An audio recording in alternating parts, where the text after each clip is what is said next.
வணக்கம். அக்ஷய் அக்ரிகேர். இப்போ நம்ம பார்த்துட்டுருக்கிற வாழைத்தோட்டம் அத்தானி பகுதி மிஸ்டர் கார்த்திக் அவங்களுடையது. இது குவிண்டால் நேந்திரன். இதுக்கு பார்த்திங்கன்னா இப்போது ஏறக்குறைய 8வது மாதம் முடிய போகுது. பார்த்திங்கன்னா இந்த வாழை நம்ம இந்த ஃபீல்டுக்கு வரும்போது பார்த்திங்கன்னா இந்த வாழைக்கு வயது பார்த்திங்கன்னா ஒரு 4.5 மாதம் இருக்குது. 4.5 மாதம் வரைக்கும் பார்த்திங்கன்னா காட்டுக்குள்ளே ஃபுல்லாக களையாக இருக்கும். அடுத்தது பார்த்திங்கன்னா போட்ட காட்டிலேயே இடையில எடுத்து போட்டிருந்தாங்க. அடுத்து பார்த்திங்கன்னா சரியாக பராமரிப்பில் அவங்க அந்த சூழ்நிலையில் பார்த்திங்கன்னா டெய்லரிங் ஷாப் வச்சுருக்காங்க. ப்ளஸ் பவர் லூம் ஒன்று வச்சுட்டு அதை கான்சென்ட்ரேட் பண்ணிவிட்டு இது சரியாக பராமரிக்க முடியல, இந்த வாழை நாங்கள் அழிக்கலாமா அப்படிங்கிற ஒரு மனநிலையில் இருக்கிறோம் அப்படிங்கிற மாதிரி சொன்னாங்க.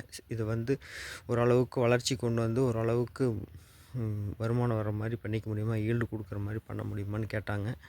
ஃபஸ்ட்டே பார்த்தோம்னா நியூட்ரி பனானா பார்த்தோம்னா நம்ம 2 கிலோ கொடுத்தோம். அது கூட ஹியூமிக் கலந்து அப்ளை பண்ண சொல்லிவிட்டு, அடுத்தது பனானா ப்ளஸ், அதுக்கடுத்து பனானா மேக்ஸ் ஒரு 20 நாள் 25 நாள் அடுத்தடுத்து தொடர்ந்து கொடுத்துட்டே இருந்தோம். அடுத்தது பார்த்திங்கன்னா பாக்டீரியா பேஸில் என்பிகே கொடுத்தோம். ஆல்-19 லிக்யூடில் கொடுத்தோம். அடுத்தது பார்த்திங்கன்னா இப்போ potash, red potash, white potash மாறி மாறி கொடுத்துருக்கோம். மேலே ஸ்ப்ரேக்கு பார்த்திங்கன்னா ஒரு 3 ஸ்ப்ரே பார்த்திங்கன்னா 10 நாள் கேப்பில் அப்போயே கொடுத்தோம். அப்போ பார்த்திங்கன்னா வளர்ச்சி வந்திருந்தது. இன்றைக்கி இதனுடைய நிலை பார்த்திங்கன்னா சருகு, இந்த ஏரியா பொறுத்தவரைக்கும் பார்த்திங்கன்னா சருகு நோய்ங்கிறது பார்த்திங்கன்னா நிலைப்புள்ளி சருகு நோய்ங்கிறது நேந்திரனுக்கு பார்த்திங்கன்னா பக்கத்துலேயே பார்த்திங்கன்னா அந்த பக்கம் செவ்வாழை இருக்குது.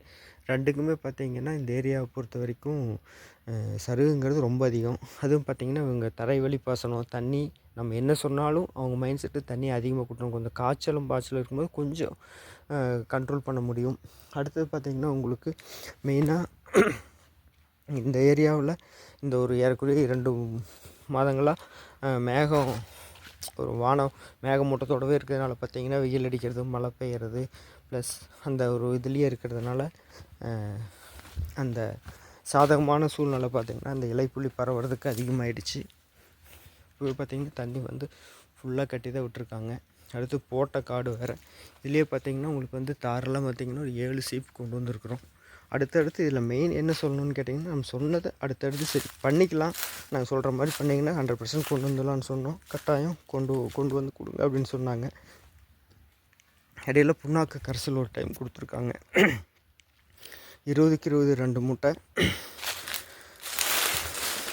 பொட்டாஸ் 2 மூட்டை மட்டும் ரசாயனத்தில் மூட்டையில் கொண்டு வந்து கொடுத்துருக்காங்க. அதுக்கப்புறம் பார்த்திங்கன்னா நம்ம ரெக்கமெண்ட் பண்ணுறதை 20 நாள் டு 25 நாளுக்கு ஒரு டைம் அடுத்தடுத்து கொடுத்துருந்தாங்க. பார்த்திங்கன்னா வந்திருக்கிறது எல்லாமே பார்த்திங்கன்னா புடை வெளியே தள்ளியிருக்கு. எப்பவுமே பார்த்திங்கன்னா வாழை தண்டூக்கு அதிகமாக இருக்கணும். அதே மாதிரி பார்த்திங்கன்னா புடை வெளியே தள்ளி இருக்கணும். பார்த்திங்கன்னா இந்த சருகு இந்த அளவுக்கு இல்லாமல் இன்னும் ஃபஸ்ட்லேருந்தே நம்ம இந்த ஃபீல்டுக்குள்ளே இருந்து இன்னும் பெஸ்ட்டாக கொண்டு வந்திருக்க முடியும். இருந்தாலும் இந்த வாழை அழிச்சிடலாம் அப்படிங்கிற மைண்ட் செட்டில் இருந்தவங்களை மாற்றி இந்த அளவுக்கு கொண்டு வந்து கொடுத்துருக்கிறத பார்த்திங்கன்னா ஒரு நல்ல விஷயமாக நாங்கள் பார்க்குறோம். இதில் அவருடைய பங்களிப்பு முக்கியம். ஏன்னா அடுத்தடுத்து கொடுத்த அந்த நியூட்ரி பனானா சீவீடுலேயே பார்த்திங்கன்னா இந்த முட்டி பெருத்து தண்டு ஊக்க கொண்டு வந்தது பெரிய விஷயம். அடுத்தது இந்த அளவுக்கு தார் வெளியே தள்ளி இருக்கிறது.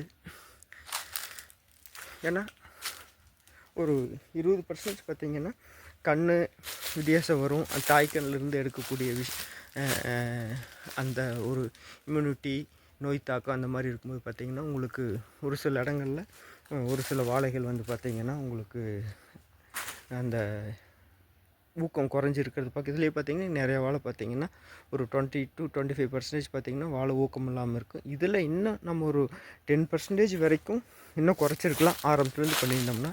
இருந்தாலும் அவங்களுடைய சப்போர்ட் நம்ம என்ன சொன்னோமோ அதை முழுமையாக எடுத்து பண்ணுறதுனால பார்த்திங்கன்னா இன்றைக்கி இந்த அளவுக்கு ஊக்கம் வந்திருக்கு.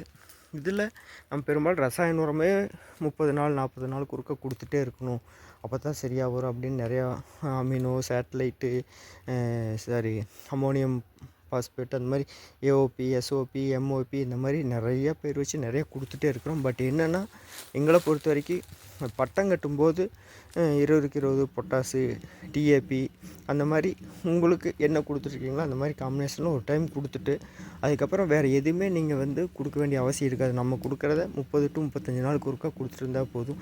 பெருசாக ஒரு ஏக்கருக்கு மாதம் அந்த 30 நாளுக்கு ஒருக்கும் 35 நாளுக்கு கொடுக்கும்போது பார்த்திங்கன்னா ஒரு 3500 ரூபா அதிகபட்சம். ஸ்ப்ரே பண்ணுறோம்னா அதுக்கு ஒரு 800 சேர்ந்து அந்த அளவுக்கு தான் வரும். அதுக்கு மேலே பெரிய செலவு ஒன்றும் வராது. 100% ரிசல்ட்டு கொடுக்க முடியும். தார் நல்லா வெயிட் கொண்டு வர்றது. அடுத்தது பார்த்திங்கன்னா சீப்பு கட்டு நல்லா கொண்டு வர்றது. இடைவெளி இருக்கணும். எப்பவுமே சீப்பு பார்த்திங்கன்னா நல்லா இடைவெளி விட்டு வரணும். கட்டாயம் ரிசல்ட் வந்து 100% கிடைக்கும். நம்ம முழுக்க ரசாயன உரமே வேண்டாம் அப்படிங்கிறதுல ரசாயன உரத்தை குறைச்சிட்டு நம்ம முழுமையாக வந்து அதுலேருந்து வெளியே வராமல் நம்ம சீவீடு அது சார்ந்து ஒரு குறைந்த அளவில் நம்ம வந்து கொடுத்து ரசாயன உரம் கொடுத்து பயன்படுத்துவோம். 100% ரிசல்ட் எடுக்க முடியும். உங்களுக்கும் இது சார்ந்த சந்தேகங்கள் எது இருந்தாலும் மேலே தெரியுற கான்டாக்ட் நம்பர் கான்டாக்ட் பண்ணுங்கள். நன்றி, வணக்கம்.